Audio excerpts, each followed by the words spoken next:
అందరూ కూడా కూర్చోండి.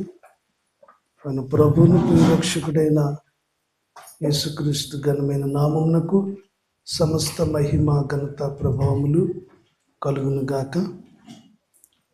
జీవం గల దేవుని సంఘ సేవకులైనటువంటి పాస్టర్ పాండి గారికి, పాస్టర్ గారు, సుప్రియ గారికి, అదేవిధంగా ఈ జీవం గల దేవుని సంఘంలో ఉన్న సభ్యులందరికీ కూడా, మరి బ్రదర్స్కి, సిస్టర్స్కి అందరికీ కూడా ప్రభు పేరట నేను వందనాలు తెలియజేస్తూ ఉన్నాను. రాత్రి ఆల్నైట్లోనికి వచ్చినటువంటి వారు మొఖాలు మరి కొంచెం డల్గా ఉన్నట్టుగా అనిపించట్లేదు, కానీ ఇంటి దగ్గర ఉన్నటువంటి వాళ్ళ మొఖాలు మాత్రం వెలిగిపోతున్నాయి తారాజులాగా. చాలా సంతోషం అండి. పరిశుద్ధ గ్రంథంలో మరి నిర్గమకాండము 23వ అధ్యాయము 21వ వచనాన్ని ఒకరు చదవండి. నిర్గమకాండము 23వ అధ్యాయము 21వ వచనం. ఆయన సన్నిధిని జాగ్రత్తగా నుండి ఆయన మాట వినవలెను, ఆయనకు కోపము రేపవద్దు. హల్లెలూయా.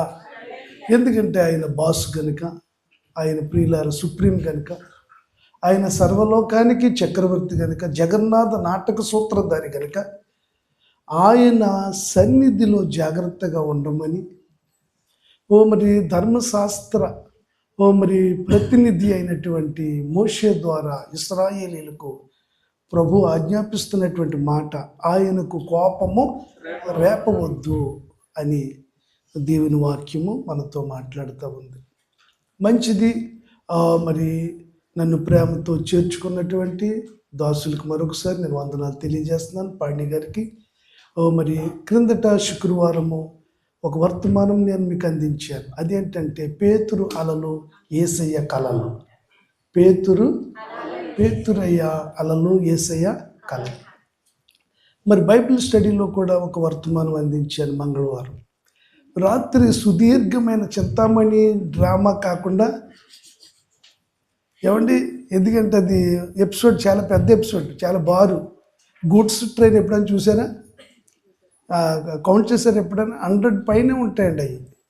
కనుక మరి నైట్ చాలా పెద్ద ప్రసంగం, ఏదో జీడి పానకం లాగా.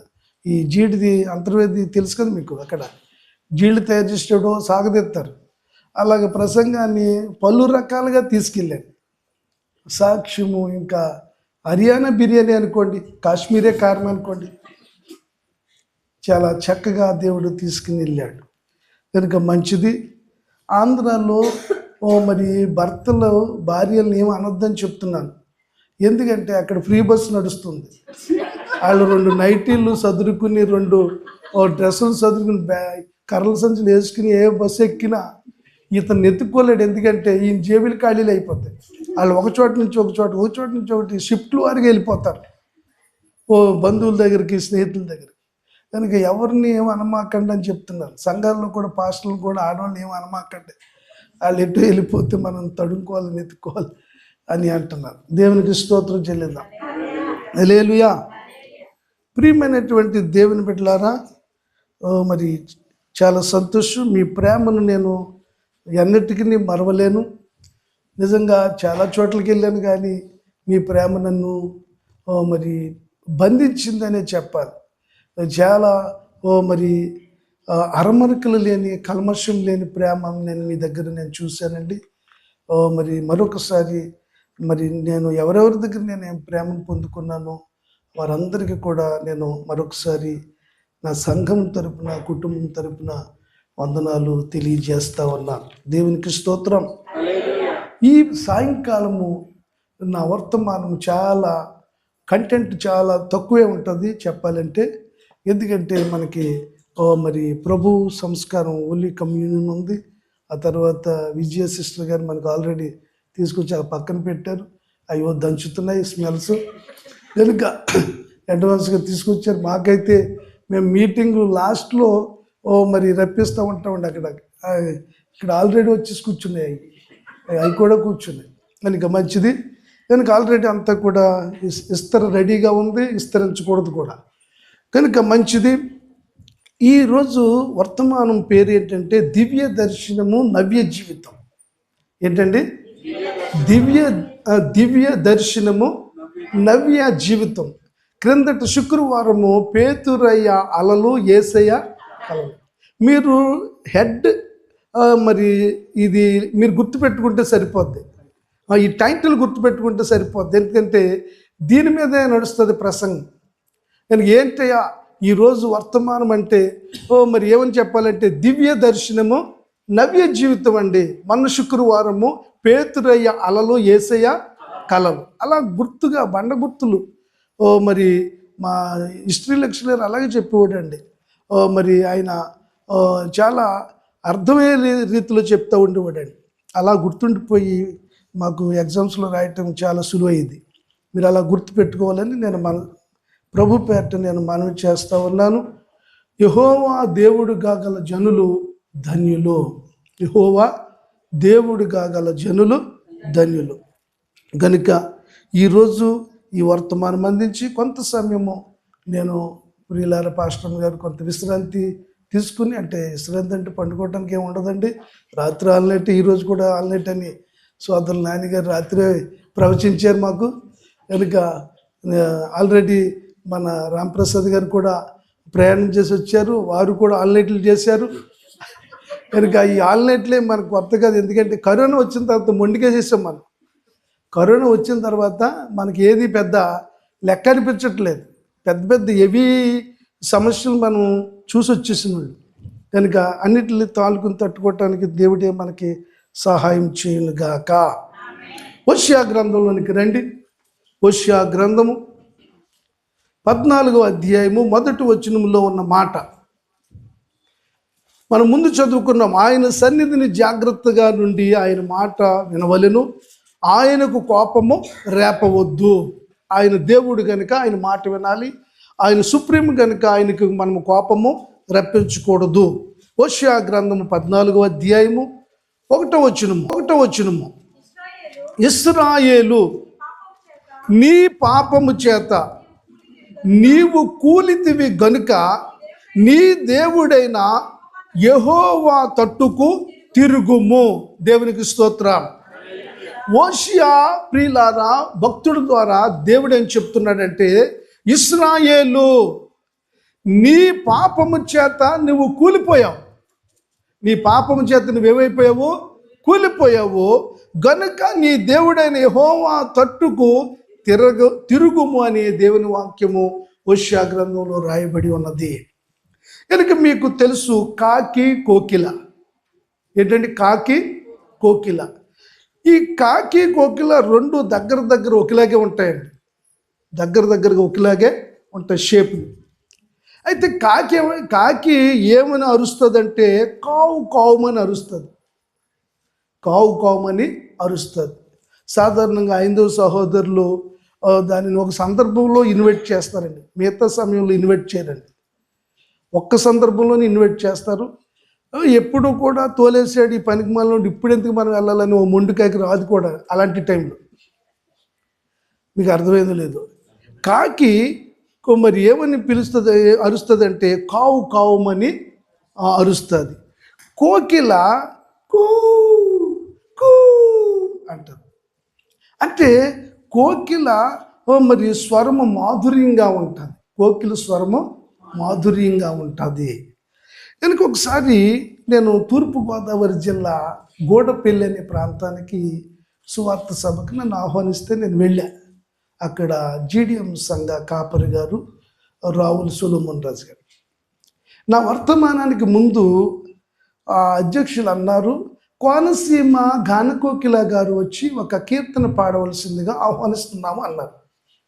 నేను అన్నాను, ఏంటంటే ఆవిడ పేరే కోనసీమ గానకోకిల అన్నాను. లేదు స్వామి, ఆమె పేరు కల్పన, కానీ ఆ పేరు ఎవరికీ తెలీదు, అందుకని మేము కోనసీమ గానకోకిల అనే టైటిల్తో ఆమెను పిలుచుకుంటున్నామని చెప్పారు. అంటే చక్కగా ఎవరైనా పాడగలిగితే వాళ్ళకి పెట్టే టైటిల్ ఏంటంటే గానకోకిల. ఎస్పి సుశీల గారిని కూడా, సినీ ప్లేబ్యాక్ సింగర్ అయినటువంటి సుశీల గారిని కూడా గాన కోకిల అనే పిలుస్తారు. ఎందుకంటే కోకిల స్వరము మాధుర్యంగా ఉంటుంది. ఒక రోజున కోకిల 2 గుడ్లు పెట్టిందండి. ఎన్ని గుడ్లు పెట్టింది? 2 గుడ్లు పెట్టింది. 2 గుడ్లు పెట్టి అలాగే సింగింగ్లో బిజీ అయిపోయింది. కొయిర్ వారు ఏం చేస్తారండి, ఈ ఈ వారం ఈ పాట పాడాం కదా, వచ్చే వారం మన పాస్టర్ గారు ఏం చెప్తారా, ఆ పాట మాధుర్యంగా పాడాలని ప్రాక్టీస్ చేస్తారు కదా. ఈ కోకిల పాటలు పాడే విషయంలో కోయమని అరిచే విషయంలో ఆమె బిజీ అయిపోయింది. గుడ్లు అయితే పెట్టింది. ఇంకొక ప్రక్కన కాకి తన గూట్లో 2 గుడ్లు పెట్టింది. ఎన్ని గుడ్లు పెట్టింది? 2 గుడ్లు పెట్టింది. అయితే మెల్లింగా ఈ కోకిల ఏం చేసిందంటే ఈ 2 గుడ్లు తీసుకుని వెళ్ళిపోయి కాకి గూట్లో పెట్టేసింది. కాకి గూట్లో పెడితే ఇంకొక కాకి అన్నది, ఇదిగో కాకి నువ్వు పెట్టిన గుడ్లు 2, ఆ మరొక 2 గుడ్లు అవి నీవు కావు అని చెప్తే ఈ కాకి ఏమందంటే ఆ 2 గుడ్లు కూడా నాయే, నీకెందుకు నా మ్యాటర్స్లోనికి నువ్వు ఇదవుతున్నావు, నీ బిజినెస్ నువ్వు చూసుకో, అన్ ద బిజినెస్ నీకెందుకే, పిచ్చనా. చూడండి, మనదేదో మనం ఆడాం, అన్నీ తడుకుంటాం. ఆ ప్లాట్లో ఉన్న వాళ్ళు ప్రతి వాళ్ళ విషయాలు మనకు కావాలి. అలాగే ఈ దేశం వెళ్ళాడు, ఏం చేశాడు, దేశం వెళ్ళింది వెంటనే వచ్చేసింది, ఏం జరిగిందంటావు ఇంటి దగ్గర, అక్కడ ఏం జరిగిందంటావు, వచ్చిన కాడి నుంచి షేప్ మారిపోయింది, అసలు నవ్వు లేదు. ఈ నవ్వు కొవ్వు నీకు అవసరమా? కనుక ఏంటి అని మనము ప్రతిదీ కూడా ప్రియులారా ఆరాలు తీస్తూ ఉంటాం.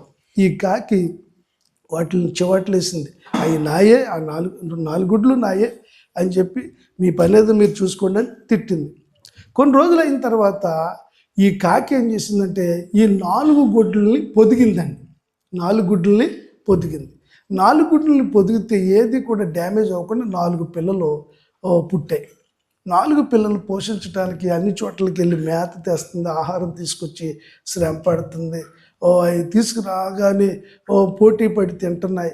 అలాగే కష్టపడి వాటిని పెంచుతూ ఉంటే కొన్ని రోజులకి డిజైన్స్ 4 2 ఒకలాగా ఉన్నాయి. ఆ కాకి అన్నది, నేను ముందే చెప్పాను, ఆ 2 గుడ్లు నీ కాదంటే నువ్వు వినలేదు, మరి ఆ 2 వేరేగా ఉన్నాయి, నీలాగా ఉన్నాయి అంటే ఈ కాకి, తల్లి కాకి అంటుంది, అది మా ముత్తాత పోలిక, ఇది మా తాత పోలిక, నీకెందుకే నా విషయాలు, నా కొంపల విషయాలు, నా కాపురం విషయాలు, నా పిల్లల విషయాలు నీకెందుకే అని చెప్పేసి అక్కడ కూడా మరి ఊరుకోలేదు, చివాట్లేసి తోలేసింది. అలాగే ఆహారం తీసుకురావటానికి ప్రయాసపడుతుంది, పెంచుతుంది, పెరుగుతున్నాయి. ఈ లోపు ఈ కోకిల అక్కడి నుంచి మెల్లింగో పక్కకి చేరింది. కూ కూ అని అరుస్తూ ఉంటుంటే ఇదేదో మనకు సంబంధించినట్లుగా ఉందని ఈ కోకిల పిల్లలు ఆ స్వరానికి కనెక్ట్ అయిపోయి ఈ 2 పిల్లలు ఏం చేసినాయి అంటే రెక్కలు వచ్చినాయి కనుక ఎగిరిపోయి ఆ తల్లి దగ్గరికి వెళ్ళిపోయినాయి అండి. తల్లి దగ్గరికి వెళ్ళిపోయి. దీనిని బట్టి మనకి ఏం అర్థమవుతుందంటే మనవి కానీ మనం పొదిగిన ఎగిరిపోతాయని మనకు అర్థమవుతుంది. మనవి కానివి మనము ప్రియులారా ఉంచుకున్నా అవి ఎప్పుడోకప్పుడు వెళ్ళిపోతాయని మనకి అర్థమవుతూ ఉంది. మా సంఘంలో ఒక ఆయన పేరు పొన్నాల లక్ష్మీనారాయణ. ఆయన ఒక రోజునాడు అన్నాడు, నా భార్య పరిస్థితి ఏం బాగోలేదండి, చాలా ఇదిగా ఉందండి అని చెప్పాడు. సరే ఎస్తేర్ మంచిదే కదా, ఎందుకు ఇలా జరిగిందని ఓ రోజునాడు ఇంటికి వెళ్ళాను. హౌస్ విజిటింగ్స్ చేస్తాం కదండి అప్పుడప్పుడు. ఇంటికి వెళితే అమ్మ ఎలా ఉన్నారు పిల్లలు అంటే, ఎలా ఉన్నారంటే బాగానే ఉన్నాం. మరి లక్ష్మీనారాయణ ఏంటమ్మంటే, ఎందుకండి ఆయన సంగతి అని బండ మాటలు మాట్లాడింది, తిట్టింది. అమ్మ ఏంటంటే, ఏమండి పచ్చిరొయ్యలు అమ్మి, రొయ్యలు అమ్మి, చేపలు అమ్మి వాళ్ళు ఆ వ్యాపారం చేస్తారండి. ఇంత పని చేసి నేను పిల్ల ఎదుగుతుంది కదా అని సునీత మరి దానికి ఒక 2 కాసులు బంగారం కొన్ని గొలుసు వెళ్తే నేను 3 కాసులు తాడు చేయించుకుంటే ఈ పనికి మానవుడు సంక్రాంతికి తీసుకెళ్ళిపోయి అమ్మేసి కోడిపందాల్లో పెట్టేసి మరి ఏది ఆ బంగారం ఏది అంటే ఉందలే అని చెప్పాడు. ఎక్కడుందంటే తాకట్టు పెట్టాను అన్నాడు. ఎక్కడ పెట్టావంటే లేదు అమ్మేసాను అన్నాడు. ఇంకా రావద్దయ్యా, నీ వల్ల ఏమి ఉపయోగం లేదు, నన్ను నష్టపరిచేసావు, నువ్వు ఇచ్చింది లేదు, తెచ్చింది లేదు, నేనేదో పని చేసుకుని సంపాదించుకున్నది కూడా నువ్వు పట్టుకెళ్ళిపోయావు అని చెప్పేసి తిట్టానండి. ఇంకా అతనితో నాకు అవసరం లేదండి, అతను ఏమీ మా క్షేమం కోరతలేదండి అడిగారు కాబట్టి విషయం చెప్పానండి. సరే ఇంకోసారి కనపడ్డాడండి. కనపడి వెళ్ళారండి, ఏమందండి ఇస్తారు అని అంటే, అయ్యా చాలా కోపం అయిపోయింది, నువ్వేం చెప్పలేదు, దుష్టుడు నన్ను ఆవరించేశాడు, నేను మరి దుష్టుడికి లోబడిపోయాను అన్నవే తప్ప డీటెయిల్స్కి ఏం చెప్పలేదు, నేను ఎన్నో మాటలు మీ ఆవిడ ద్వారా పడవలసి వచ్చింది, కడిగేసింది, ఉతికేసింది, మరి ఆరబెట్టింది, క్లిప్లో పెట్టింది నాకు అన్నా. ఏమండి ఏంటాను, నువ్వు బంగారం తీసుకెళ్ళిపోయి పాటు చేసేవాటి కదండి. ఆయన అంటాడు, రూపాయలు ఎగిరిపోయిన రూపం దగ్గర ఉందండి, నేను కష్టపడి సంపాదించేస్తానని చెప్పండి. బాబు నేను ఇలాంటి రాయబారాలు చేయటానికి కాదు, వాక్యం చదువుకుని మరి ప్రభు బిడ్డలకి దేవుని మాటలు చెప్పడానికి కానీ ఇలాంటి పనులు చేయటానికి దేవుడు నన్ను ఏం పిలవలేదయ్యా. అవన్నీ నువ్వే, నీకు ఎవరి సంబంధం కుదిర్చారో, ఎవరైతే నీకు అవన్నీ చేశారో వాళ్ళకే చెప్పుకో అని చెప్పి వదిలేశానండి. స్తోత్రం చెల్లిందాం. ఎగిరిపోవటం అంటే చెప్తున్నాను, అంటే రూపాయలు ఎగిరిపోయినా రూపం ఉందంటున్నాడండి. ఈ రూపంతో మరలా తిరిగి 5 కాదు 10 సంపాదిస్తాను. ఆవిడేమంటుంది, అలాగంటే సంపాదించి చూపించమనండి అప్పుడు చూద్దాం అంటుంది. ఇదంతా ఎవరు జామీన్ అంటారు, ఎవరు భరోసా ఉంటారు? మనకెందుకు మధ్యలో, మనకి ఇబ్బంది కదా. దేవునికి స్తోత్రం చెల్లిందాం. కనుక ప్రియులారా, మంచిది, ఇశ్రాయేలు నీ పాపము చేత నీవు కూలితివి. కంటెంట్లోకి వచ్చేద్దాం. అలాగే ఇలా మళ్ళీ ప్రియులారా మన ట్రాక్లోకి వచ్చేయాలండి. దేవునికి స్తోత్రం. అర్థమవటం కోసం, ఎందుకంటే ఏదో ప్రియులారా ఒకదొంపుడి కింద ఉపన్యాసం కింద చెప్పుకుంటూ వెళ్ళిపోతే అందరూ క్యాచ్ చేయలేరు కదండి. యేసు ప్రభు వారు ఉపమానాలు చెప్పుకుంటూ ఆయన మూవ్ అయ్యాడు. చూడండి, మనము 2012లో మరి థామస్ ఆండ్రూస్ అనేటువంటి అతను టైటానిక్ వాడను ఆర్కిటెక్చర్గా ఉండి అతను ఎంతో కష్టపడి దానిని నిర్మించాడు, దాన్ని సిద్ధపాటు చేశాడు, చాలా డబ్బు ఖర్చు పెట్టాడు, చాలా సామర్థ్యాన్ని ఉపయోగించాడు. అది ఎత్తికేళ్లకు దానిని షీలో వదిలారు. వదిలిన తర్వాత ఆయన ఏమన్నా, అతను అన్న మాట ఏంటంటే, నా సామర్థ్యం అంతా ఉపయోగించాను, సీనియర్ కెప్టెన్ దీనికి నియమించాను, గనుక దీనిని దేవుడు కూడా ముట్టలేడు అన్నాడు. ఏమన్నాడండి? ఒక క్రిస్టియన్ అయ్యుండి ఒక బైబిల్ చదివినటువంటి అతను ఎందుకు ఈ మాట అన్నాడా అని నాకు అనిపిస్తుంది. కనుక దేవుడు కూడా ముట్టలేడు అంటే అది దేవునికి ఎంత ఇన్సల్ట్ అండి.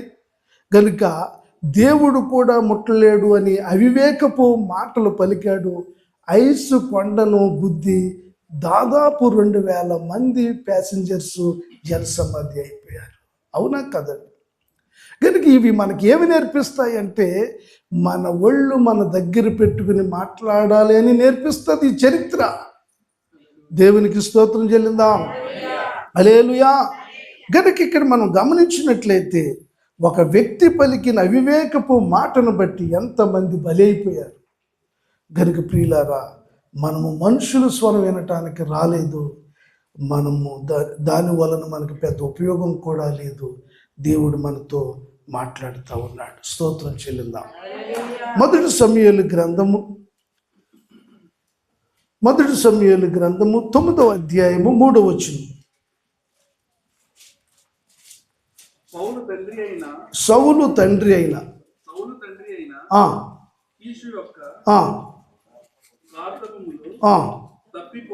తప్పిపోగా పిలిచి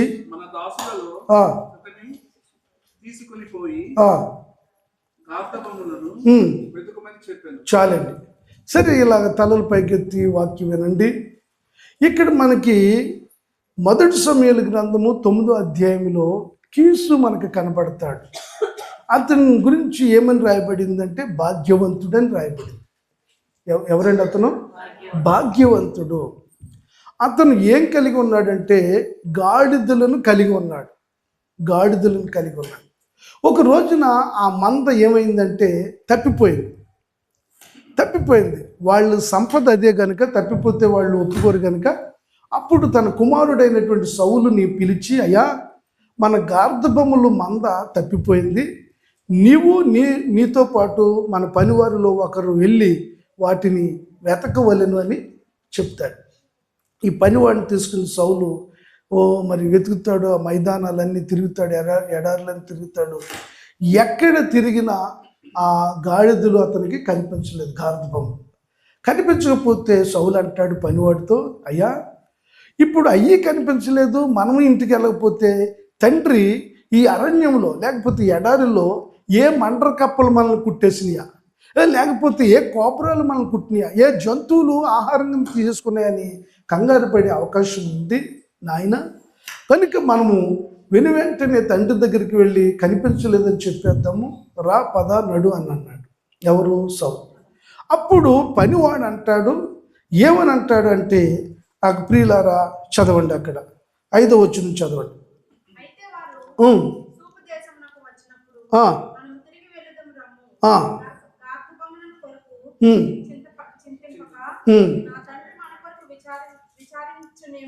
ఎనిమిదో వచనం చదవండి. 8వ వచనం.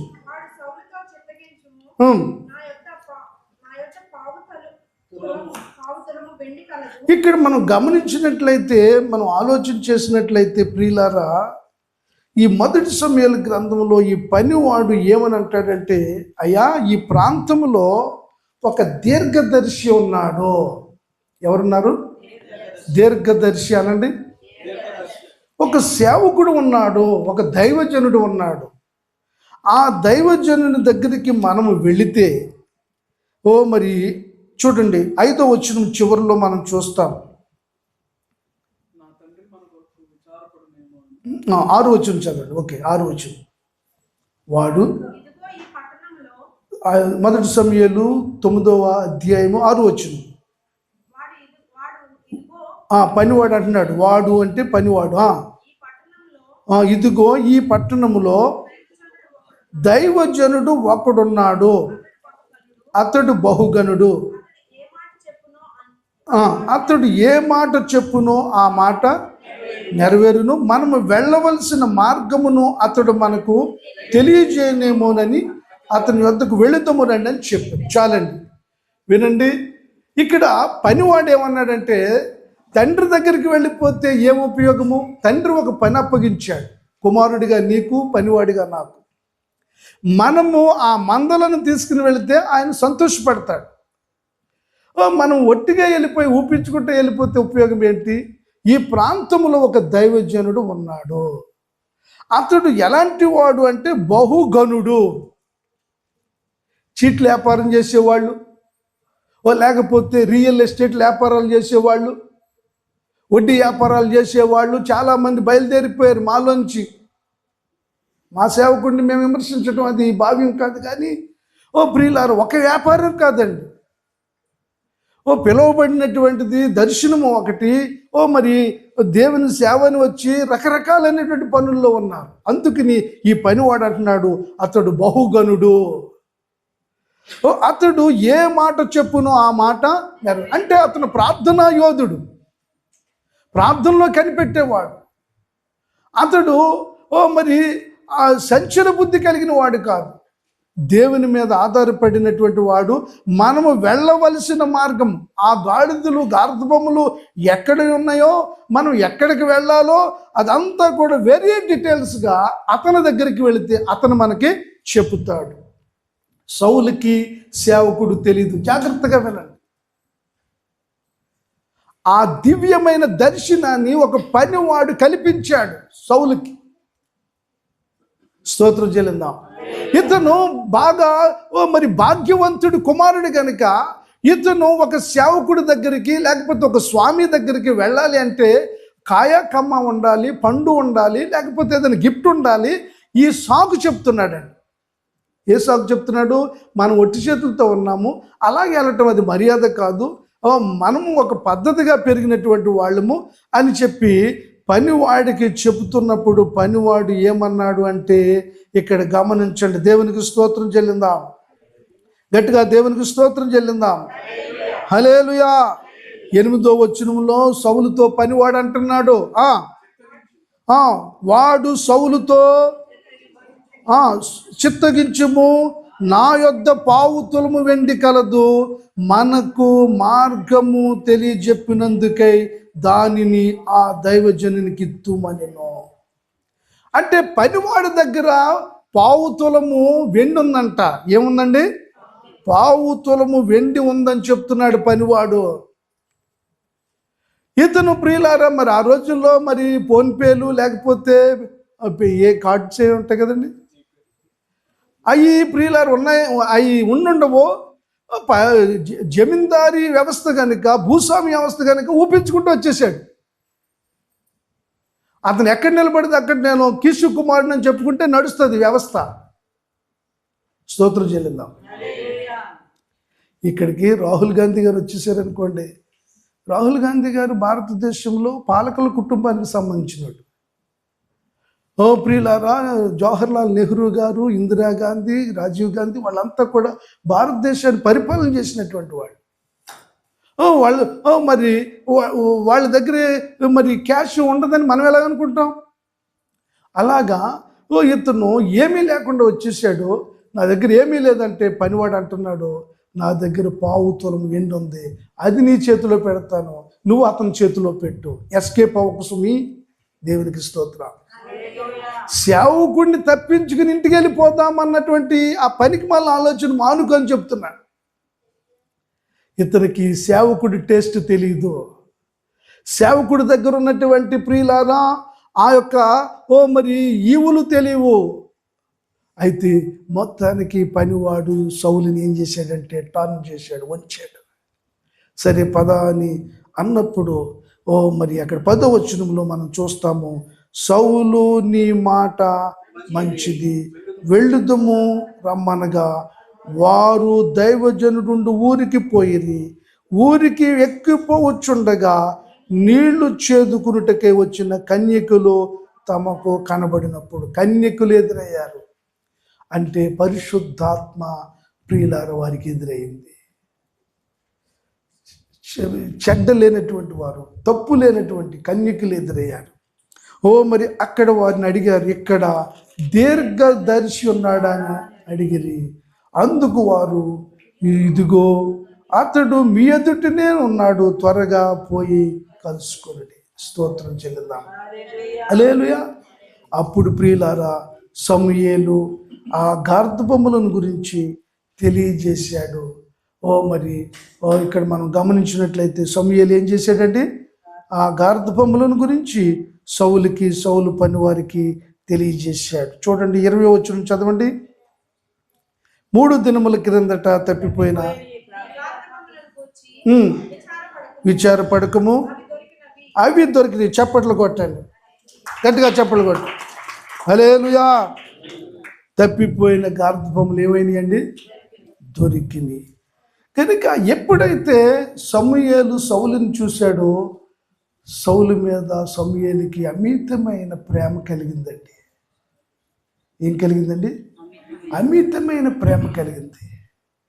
మనము 10వ అధ్యాయంలో చూస్తే అతని ప్రియులార పరిస్థితే మారిపోతుంది. సౌలు పరిస్థితి చూడండి. 10వ అధ్యాయం 1 సమూయేలు గ్రంథం.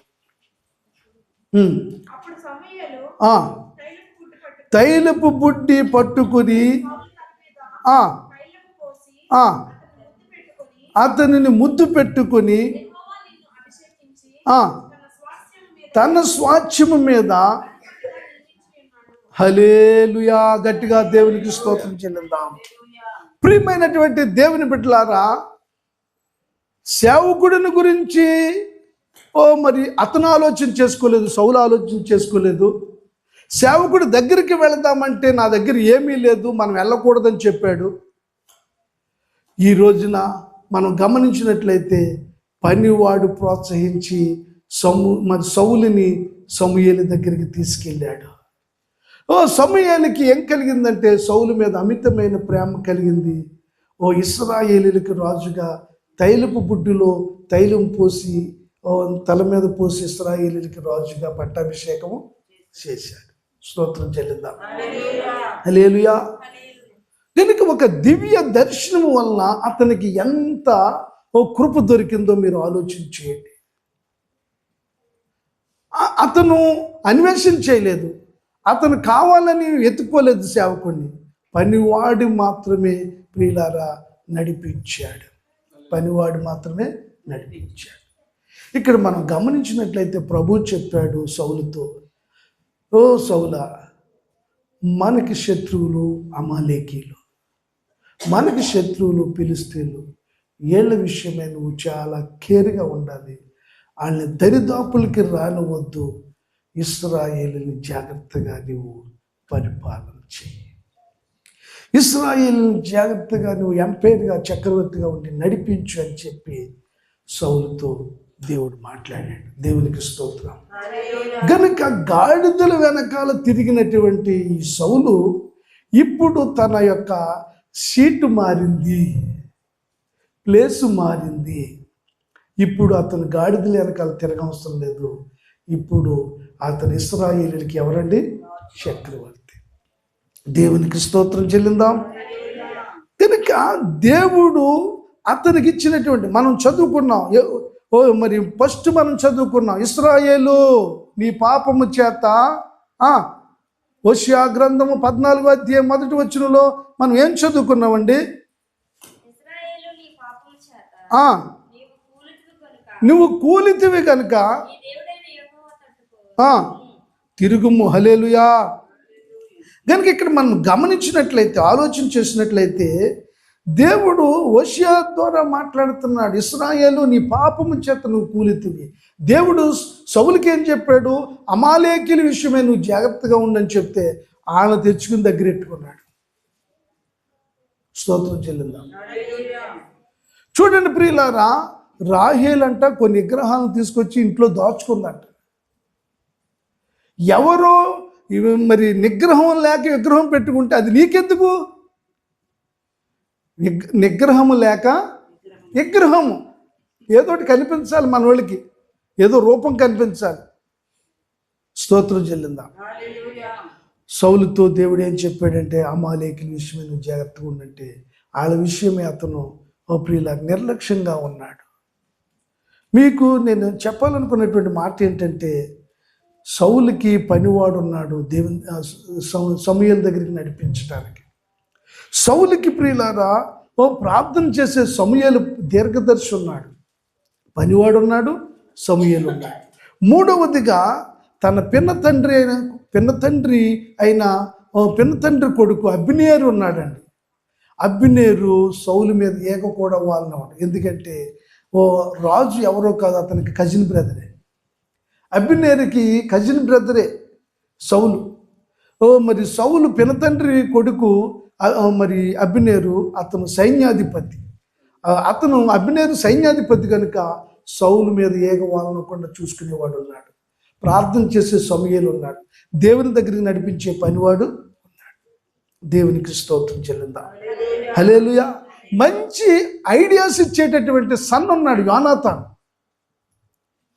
మంచి ఆలోచన ఇచ్చేటటువంటి కొడుకున్నాడు యోనాతాన్. సౌలు సైనికులలో ఎవరు కూడా ఎలుగుబంటిని చంపిన వారు లేరు. సౌలు సైనికులలో ఎవరు సింహాన్ని చంపినటువంటి వారు లేరు.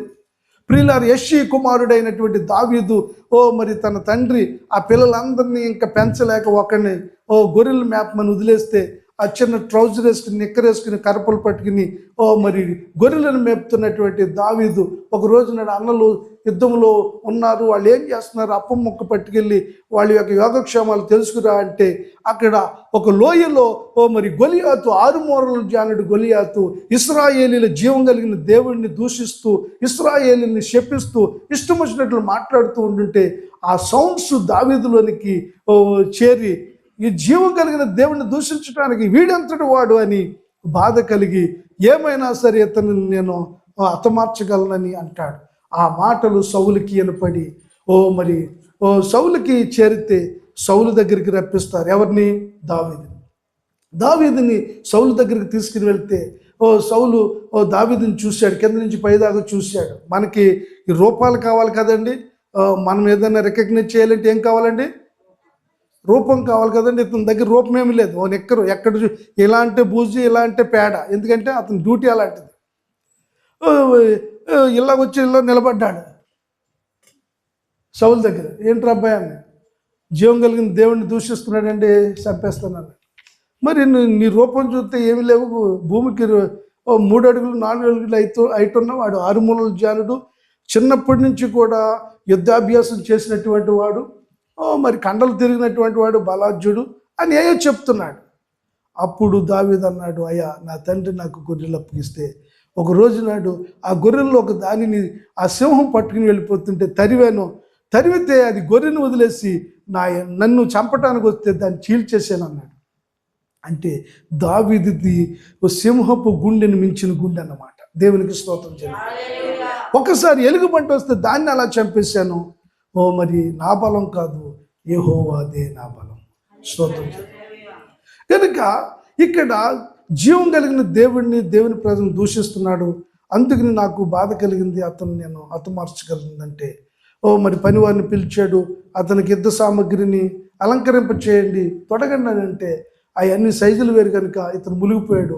అవన్నీ తీసి పాడేసి మరి అతను ఏట్లోనికి వెళ్ళి 5 రాళ్ళు ఏరుకున్నాడు. 5 రాళ్ళు ప్రియులారు 5 గాయాలని సేవకులు చెప్తారు. కానీ గొలియాతుకి మరొక బ్రదర్స్ 4 ఉన్నారండి. ఇతను చంపగానే 4 వచ్చేస్తారు.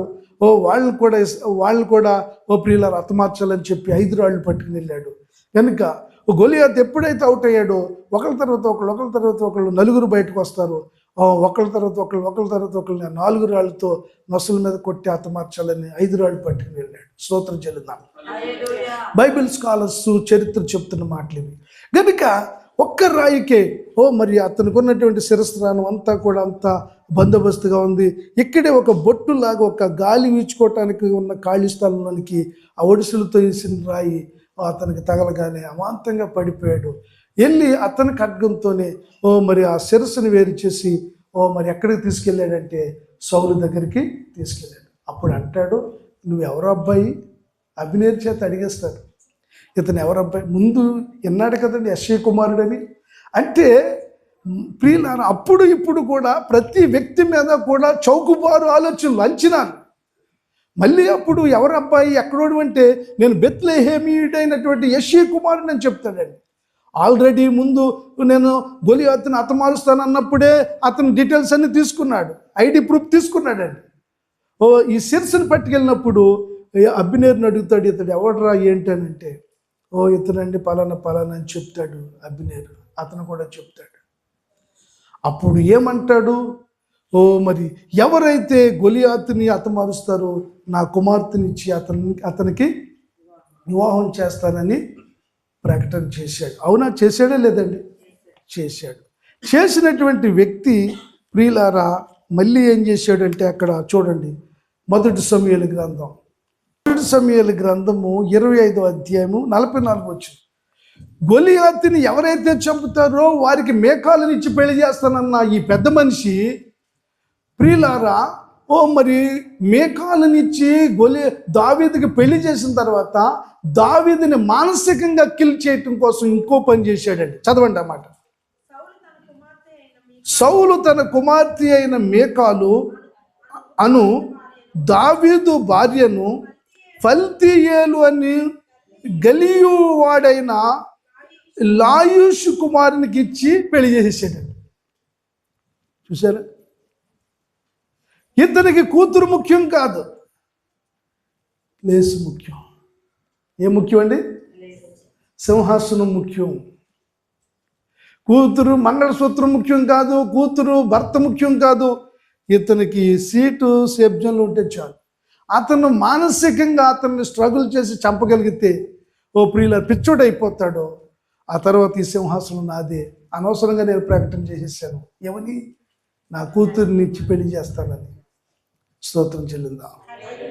గనుక ఇక్కడ మనం గమనించినట్లయితే సౌలు గాడిదల వెనకాల తిరిగినటువంటి సౌలుకి పనివాడేమో సమూయేలు దగ్గరికి నడిపించాడు. ఆ తర్వాత ఇతనికి పినతండ్రి కుమారుడేమో సైన్యాధిపతి ఏగవాలనకుండా చూసుకునేవాడు ఉన్నాడు. మరి గొలియాతుని హతమార్చగలిగేటటువంటి దావీదు ఉన్నాడు. ఇతనికి మంచి ఆలోచనలు ఇచ్చేటటువంటి యోనాతాను ఉన్నాడు. ఇంకేం కావాలి? నీ కొరకు ప్రార్థన చేసే ఆత్మీయ తల్లిదండ్రులు ఉన్నారు. కష్టం వస్తే ఎవరన్నా ఫోన్ చేస్తే కారు వేసుకొచ్చి హాస్పిటల్కి తీసుకెళ్లే వాళ్ళు ఉన్నారు. మరి ఎంతగానో పని లేదంటే ఏదో పని చూసి పనిలో పెట్టేవాళ్ళు ఉన్నారు. ఇండియాలో ప్రార్థన చేసే సేవకులు ఉన్నారు, మస్కట్లో ప్రార్థన చేసే సేవకులు ఉన్నారు. నీకు ఇంకేం కావాలి? ఏం కావాలి? ప్రియులారా, ఒకనొకప్పుడు శిథిలమైపోయినటువంటి మా జీవితాన్ని 69 గాలివానికి మొత్తం గోదావరి అంతా పట్టుకెళ్ళిపోయింది. అన్నీ కూడా ఏమీ లేవు. ఇంటి మీద ఆకులు లేవు, ఒంటి మీద వస్త్రాలు లేవు, కంచంలో మెతుకులు లేవు. కనుక భయంకరమైనటువంటి బ్రతుకులు, ఎల్లబుచ్చాం, సమస్యలు, కన్నీరు, బాధలు, కష్టాలు, ఎరుకులు, ఇబ్బందులు. మరి ప్రియులారా, చాలా శ్రమలు ఫేస్ చేసి ప్రియులారా, మరి ఆయన కృపను బట్టి మేము నిలబడ్డాం. ఇంత దేవుడు చేసిన తర్వాత మరి దేవుడు నాకు ఇంకేం చేయాలని దేవుడు మరి ఒక ఆజ్ఞ లేకపోతే ఒక కండిషన్ పెట్టినప్పుడు దాని ఆ బౌండరీస్లో ఉండకుండా దేవుడు అంటే లెక్కలేదని నా కళ్ళు నెత్తికెక్కితే దేవుడు ఏం చేయగలడు? ఏమైనా చేస్తాడు. దేవునికి స్తోత్రం. ఫైనాన్స్ కంపెనీ వాళ్ళు వెహికల్ మీద మనకి పైసలు ఇస్తారండి.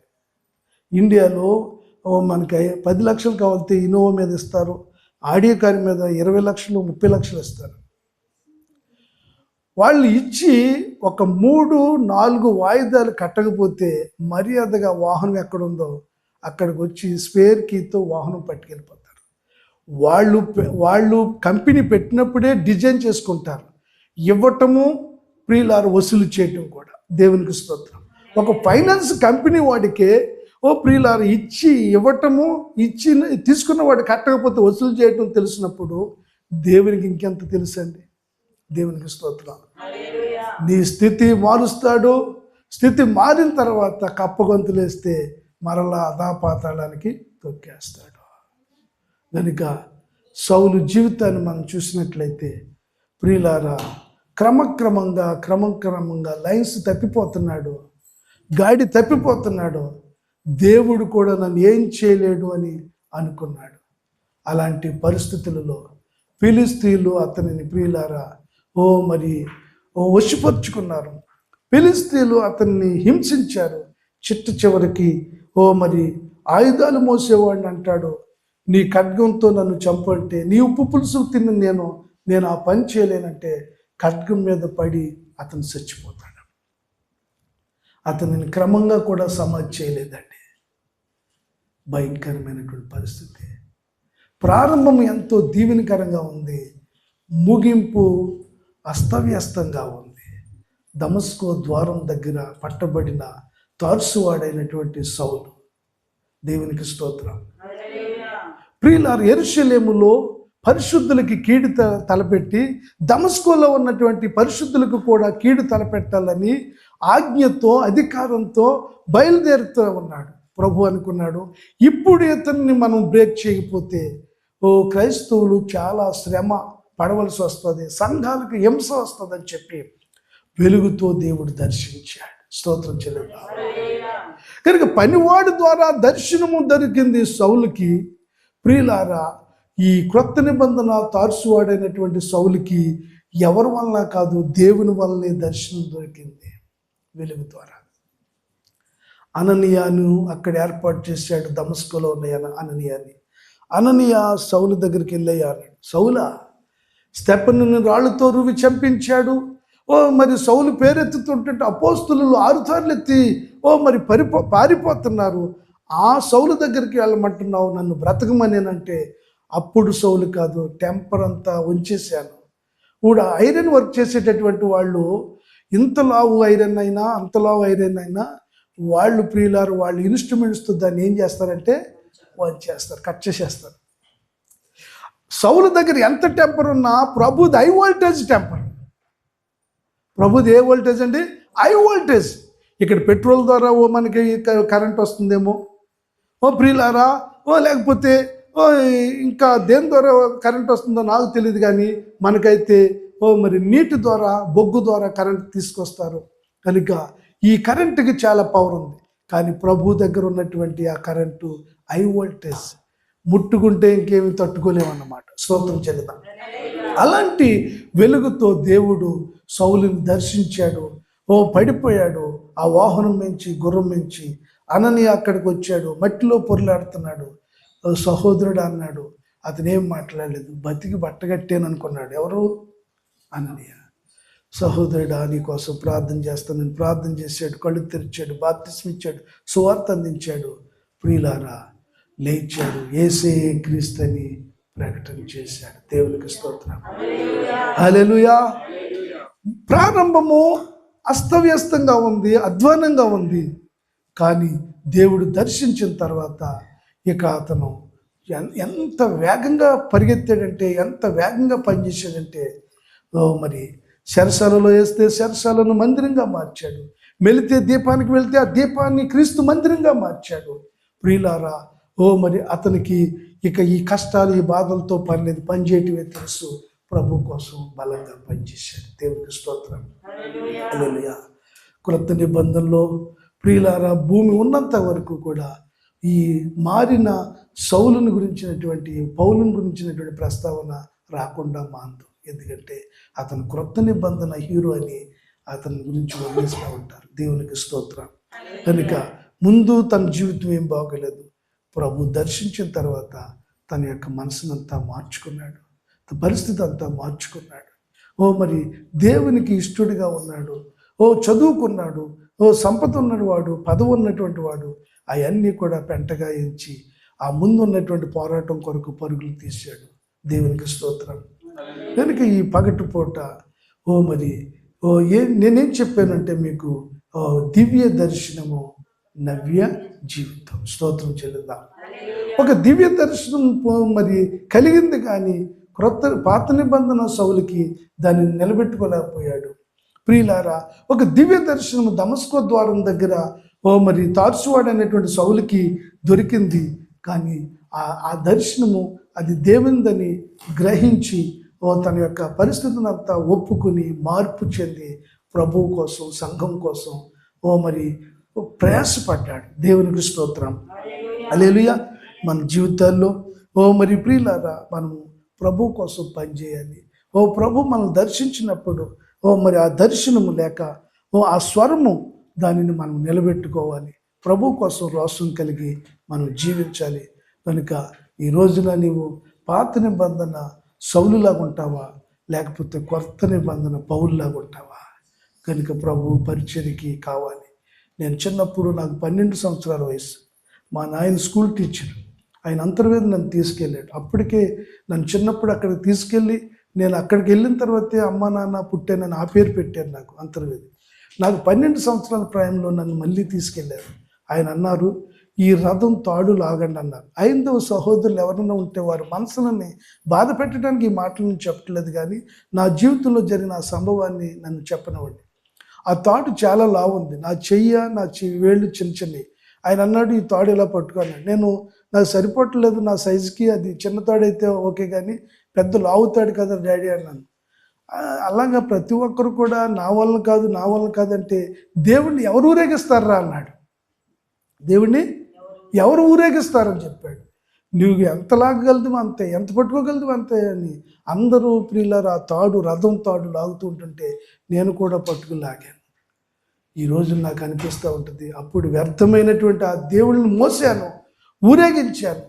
ఏమండి, ఆ బెల్లము, మరి ఆ మిరియాలు, ఆ యాలకులు నూరి పెద్ద గంగాళంలో పానకం తయారు చేసి వెళ్ళేవాళ్ళకి వచ్చేవాళ్ళకి పంచిపెట్టి మరి అక్కడే ఉండి రామనామం రమ్యమైనది రామనామం అని భజనలు చేసినటువంటి నా చేత ప్రభు ఆ దివ్య దర్శనం ద్వారా ప్రియులారా నా జీవితానికి ఒక నవ్య జీవితం ఇచ్చాడు. ఇప్పటికి ప్రియులారా 32 సంవత్సరాలు బలిపీఠం మీద కాలాను. అంటే జీవితంలో 75 సంవత్సరాలు అయిపోయింది, ఒక 25 సంవత్సరాలు అని 25% ఉంది. ఆ 25% కూడా నేను బలిపీఠం దగ్గర కాలి సియోనులోనికి వెళ్ళాలన్నది నా ఆశ. దేవునికి స్తోత్రం. హల్లెలూయా. కనుక ఈ 32-33 సంవత్సరాల వయసులో ఎందరెందరో జీవితాలు నేను చదివాను. పాఠాలు మనము ప్రియులారా చదివితే పరీక్షలు రాయగలుగుతాం, కానీ జీవితాలను చదివితే మనకి అనుభవం వస్తుందండి. ఇవన్నీ కూడా ప్రభు నేర్పించి, అనుభవాలన్నీ నేర్పించి ఆయన ఈ రీతిగా మీ మధ్యకు ఆయన నడిపించాడు. కనుక మరి పాత నిబంధనలో ఉన్న సౌలుకి సమూయేలు తెలుసా? పనివాడు తీసుకెళ్ళాడు కదా. ఏమంటే పనివాడు తీసుకెళ్ళి పరిచయం చేస్తే ఆ దీర్ఘదర్శికి సౌలు మీద ప్రేమ కలిగి అంతటి వాణి చేస్తే నిలబెట్టుకోగలిగాడా? దేవుడు క్రొత్త నిబంధన తార్సువాడైనటువంటి సౌలును దర్శిస్తే నేను బెన్యామీను గోత్రికుడిని, సన్నిహితుల సభలో సభ్యుడిని, గమానియేలు పాదాల దగ్గర యూనివర్సిటీ డిగ్రీలు తీసుకున్నవాడిని, గుడ్డు తెడ్డి అని A4 లిస్ట్ ఏం చదవలేదండి. ఎస్ లార్డ్, నీకోసం నేను వర్క్ చేస్తాను, నీకోసం నేను పని చేస్తాను. సరెండర్ అయిపోయాడు. No turning back. ప్రియులారా, రోములో చిరఛాదనం చేసేంత వరకు ప్రభు కోసం వాడబడ్డాడు. కనుక జీవం కలిగిన దేవుని సంఘంలో ప్రభు నిన్ను ఇక్కడ నడిపించాడు. కనుక ఇక్కడ ఉన్నంతకాలం ఈ సంఘంలో స్థిరంగా ఉండు, బలంగా ఉండు. కనుక చెవులో పోసేవాళ్ళు ఉంటారు కానీ నోట్లో పోసేవాళ్ళు ఉంటారు. అవి చెప్పి ట్రాక్ తప్పించే వాళ్ళు ఉంటారు కానీ ప్రియులారా క్రమ పద్ధతిలో నడిపించే వాళ్ళు ఉంటారు. ఈ మందిరంలో ప్రార్థన ఉందని నేను చెప్పగలను. దైవజనులు ప్రియులారు చాలా అద్భుతమైనటువంటి ఆత్మపూర్ణులు అండి. ప్రియులారు నేను చాలామంది సేవకులు చూశాను. ప్రియులారు చాలా బెస్ట్ క్వాలిటీ, నాణ్యత కలిగినటువంటి సేవకురాలను మీరు కలిగి ఉన్నారు. ఈ కాపరత్వంలో మీరు కొనసాగండి. ప్రభు ఈ మాటలు దీవించును గాక. హల్లెలూయా.